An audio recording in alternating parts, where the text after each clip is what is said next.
In New York State, Justice Juan Merchan has rejected Donald Trump's argument that his hush money trial was tainted by evidence. Merchan's ruling that Trump failed to raise his immunity argument in a timely fashion and didn't object to the use of certain evidence stemming from his time in the White House. Trump called the ruling illegal and psychotic and said in a social media post that Merchan had, quote, little respect for the Constitution. Trump faces as long as 4 years behind bars. The case is the only one of 4 criminal prosecutions to actually go to trial. Now, in Georgia, they have halted that particular case because of the election results. Here's what I don't understand. Here's a new one. Donald Trump is also now saying that, that was jury misconduct. Can you say this is just more Trump bullshit over and over and over? That's exactly what we have going on here. And so this is no shock that he would be saying all of this because he doesn't believe in accountability and he frankly thinks he can do whatever it is that he wants to do. All right, let's break it down with our panel today. Of course, Mustafa Santiago Ali, former Senior Advisor, Environmental Justice at the EPA, joins us right now. Dr. Larry Walker, Professor out of Florida. Doc, glad to have you here. Derek Jackson, also State Representative in Georgia, glad to have you here as well. So let's get this thing started. Here's the thing that I'm still, Derek, I'm going to start with you. I don't know why the folks in Georgia are halting this. That's a state case. The memo that says, a president can be prosecuted, that's federal. That has nothing to do with the state case. And so I'm glad to see that this judge in New York State has rejected the argument of throwing out the guilty verdict. No, the verdict should not be thrown out. He was convicted. It should hold. You're exactly right, Roland. I mean, the case right here in Georgia, Fulton County, where I stand today, should move forward. I mean, it's a state case. There's no change in the evidence. He broke a state law. And in my humble opinion, when you think about where we are in another few weeks, you're going to have an individual with 34 felonies to occupy the Oval Office. And so I asked my Republican friends, what does it mean for a country like ours to have the rule of law?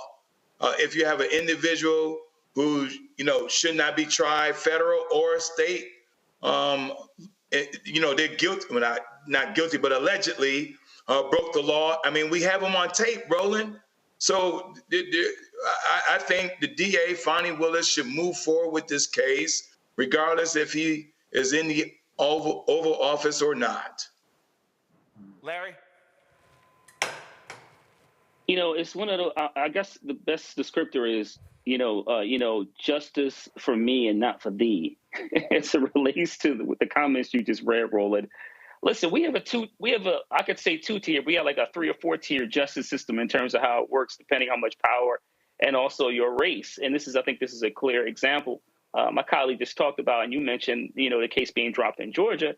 And I'm glad the judge stood, steadfast because, we can't keep having these conversations about people who commit crimes. Particularly, we talk about nonviolent offenders all the time, and folks get thrown in for years. And then, someone who commits multiple crimes, again, a serial crime committer, across multiple states over multiple decades gets to walk away. It's not fair.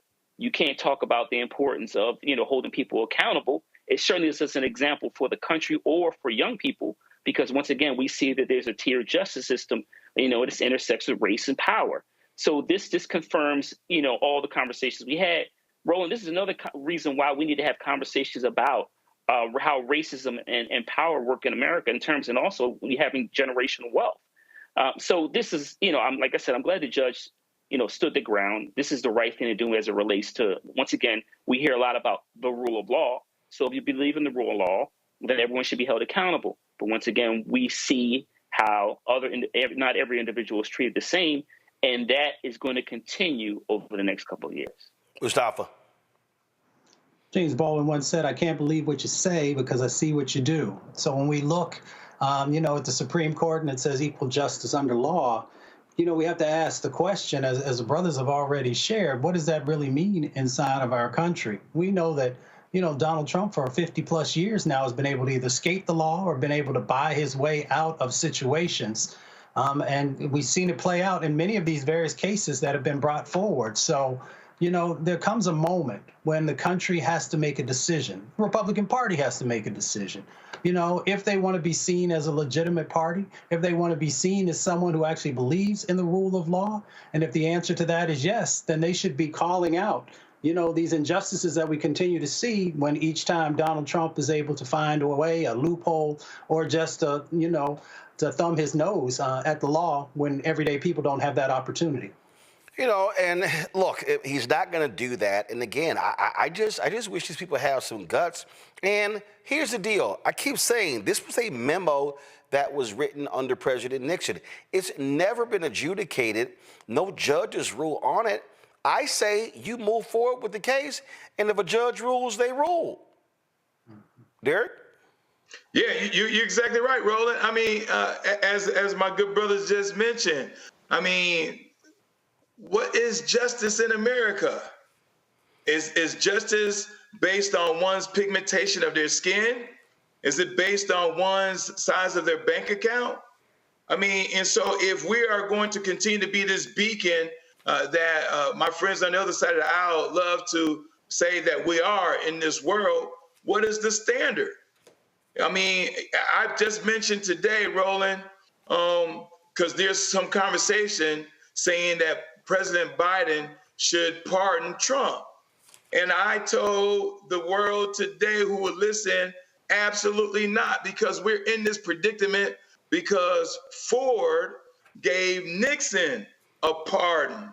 And so I know we overuse the word precedented, but this is unprecedented, and we need to be courageous and hold to, if we are to believe in this rule of law, as has been articulated, then we should not allow for President Biden to give Trump no pardon. But he said if President Biden doesn't pardon him, he's going to pardon himself. Well, I've been real clear. There's no way in hell he should actually get a pardon from Biden. Hi, I'm Isaac Hayes III, founder and CEO of Fanbase. Fanbase is a free to download, free to use, next generation social media platform that allows anyone to have followers and subscribers on the same page. Fanbase was built through investment dollars from equity crowdfunding from the Jobs Act. People just like you help build Fanbase, and we're looking for more people to help build Fanbase. We are currently raising $17 million in a Regulation 8 crowdfund on Start Engine. We've already crossed $2.1 million, but we're looking to raise more capital from people just like you that deserve the opportunity to invest in early stage startups without having to be accredited investors. So right now, I'd like you to go to startengine.com/fanbase and invest.